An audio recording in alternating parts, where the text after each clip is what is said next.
ভারতে বিশ্বনবী হযরত মুহাম্মদ সাল্লাল্লাহু আলাইহি সাল্লাম ও ইসলাম সম্পর্কে কটূক্তির প্রতিবাদে ঝিনাইদহের মহেশপুরে বিক্ষোভ সমাবেশ অনুষ্ঠিত হয়েছে। রোববার সকালে উপজেলা উলামা ও ইমাম পরিষদের আয়োজনে কেন্দ্রীয় জামে মসজিদ প্রাঙ্গণ থেকে একটি বিক্ষোভ মিছিল বের করা হয়। মিছিলটি শহরের বিভিন্ন সড়ক ঘুরে কলেজ স্ট্যান্ডে গিয়ে শেষ হয়। পরে সেখানে অনুষ্ঠিত হয় সমাবেশ।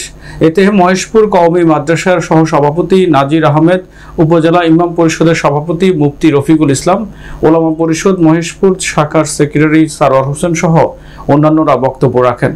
সমাবেশ থেকে বক্তারা হুঁশিয়ারি দিয়ে বলেন, বিশ্ব নবীর অপমান বরদাস্ত করা হবে না।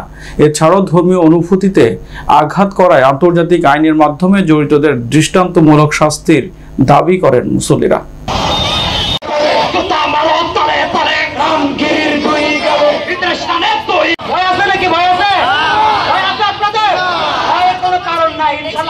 শক্তি পায়নি।